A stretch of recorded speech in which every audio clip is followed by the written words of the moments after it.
Tras la renuncia del presidente López Pumarejo en 1945, se celebró las últimas elecciones pacíficas, estas dividiendo el Partido Liberal entre las candidaturas de Gabriel Turbay y Jorge Luis Gaitán, y por el lado del Partido Conservador, Mariano Ospina Pérez, quien fue el encargado de ese entonces. Este promulgó un programa de un tinte económico. Su primera idea era convertir el país en una gran empresa. Ocurrió todo lo contrario, ya que la violencia fue desatada en los pueblos por los alcaldes conservadores, dando sus primeros brotes en los Santanderes, ya que es una cuna de las guerras civiles en Colombia. En ese entonces, Gaitán, único jefe del liberalismo, decretó su retiro del gobierno de unidad nacional. Aún así, las elecciones parlamentarias confirmarían la mayoría liberales, aunque ante un conservatismo hegemónico, pero con sabor minoritario, la violencia solo creció. Época donde la violencia fue parte del sentimiento político, donde los conservadores no querían perder el poder recuperado debido a la división liberal.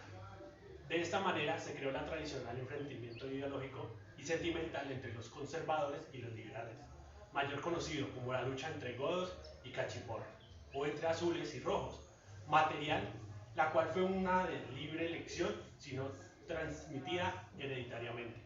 La violencia de la lucha política cada vez más organizada desde arriba, pero también cada vez mayor variedad de participantes, espontáneos, desde abajo, desde los pueblos, terratenientes y pequeños propietarios de haciendas, peones jornaleros reunidos en pandillas, comerciales, transportadores y cada vez más la policía se frecuentaba.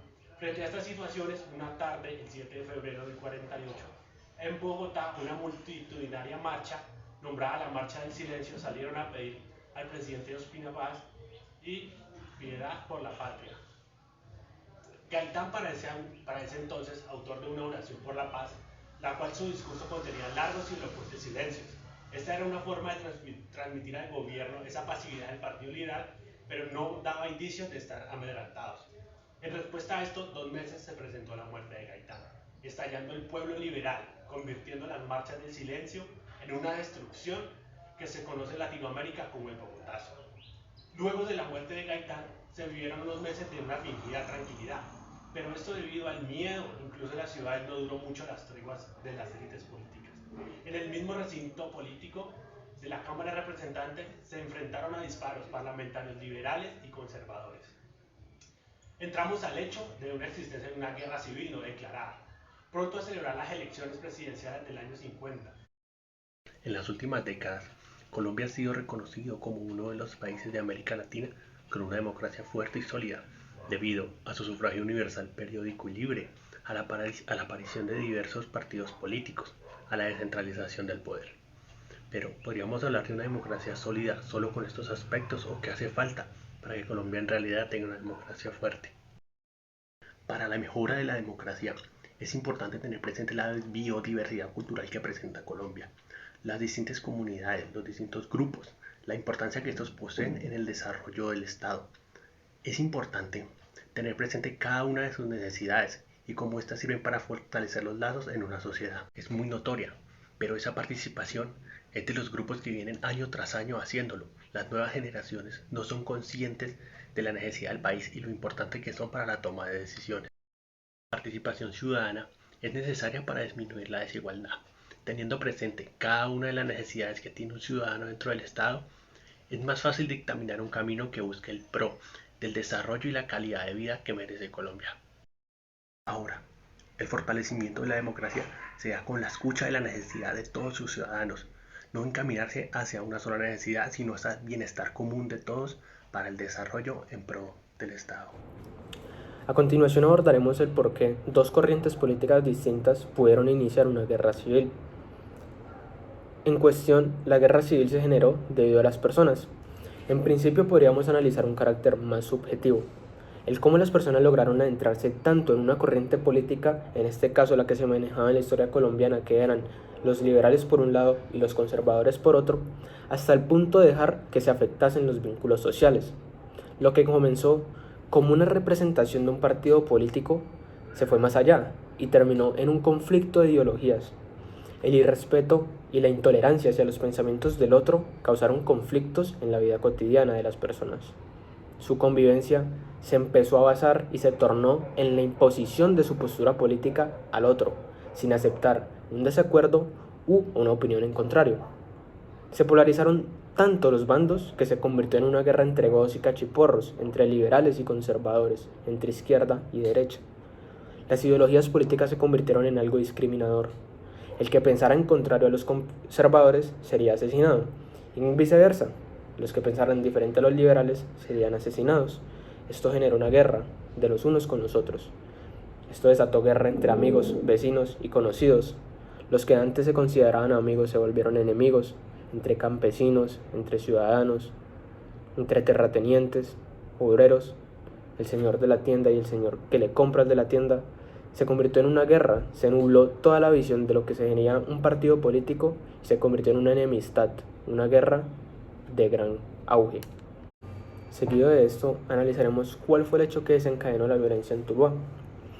Como el hecho principal y el más importante fue el asesinato de Jorge Eliezer Gaitán en el año 1948. Esto de la mano con una polarización política y también con un Estado poco intervencionista, con una intervención casi nula, o un gobierno incapacitado para controlar y castigar los hechos violentos que estaban sucediendo. Así que en base a este hecho, una turba decidió asistir al colegio de los salesianos a prenderle fuego. Sin embargo, el Cóndor, encabezando el grupo de los conservadores, decidió ponerles frente, ya que estaban en desacuerdo con esta acción, y decidió implantar dinamita antes de que ellos llegaran al sitio y explotarla. Claramente hubo un disturbio gigante y a la vez generó una discordia entre las personas de la ciudad. Esto fue tomado como una acción buena del Cóndor. Sin embargo, los residentes de la ciudad no sabían lo que había detrás de todo esto, y es que él tomó el liderazgo para imponer una serie incontable de asesinatos, amenazas, disturbios dentro de la ciudad de Tuluá.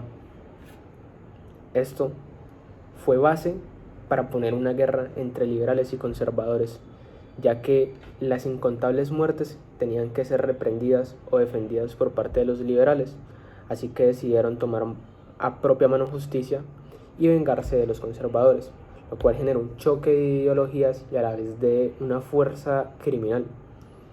Como conclusión tenemos entonces que el hecho que desencadenó todo esto fue la muerte o el asesinato de Jorge Eliezer Gaitán, de la mano con el disturbio que se generó entre liberales y conservadores para el incendio del Colegio de los Salesianos.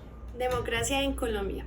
Colombia tiene la democracia más longeva de América Latina desde 1830, sin olvidar que ha estado manchada de sangre y fraude electoral, entre otras características más. Ahora bien, la democracia es la ciencia de gobernar un Estado o una nación siguiendo la voluntad del pueblo.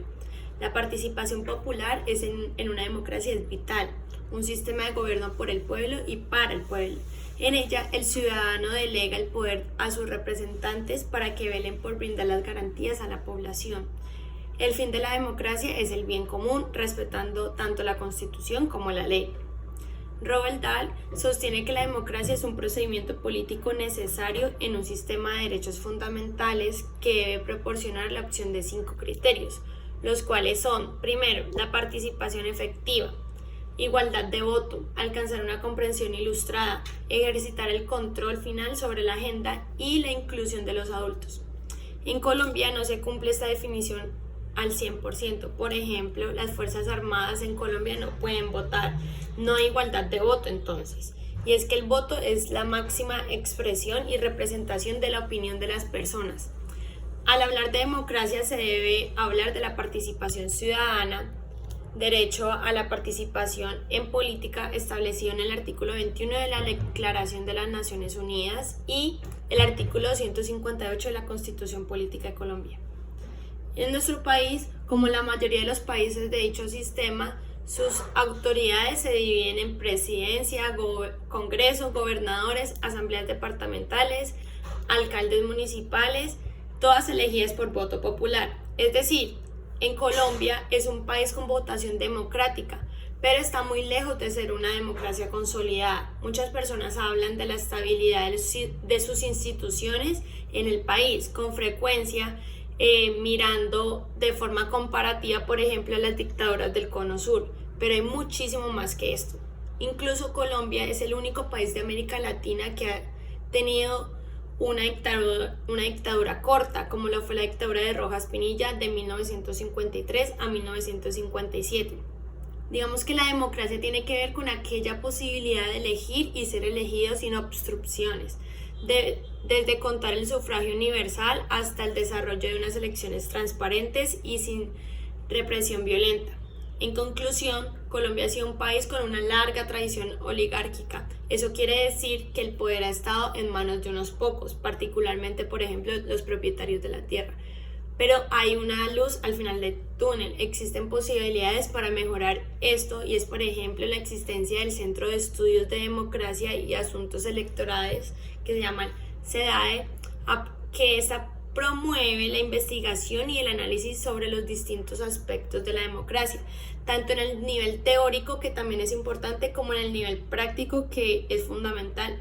Y ellos adoptan unas perspectivas de análisis del mundo jurídico y de la ciencia política. Gracias.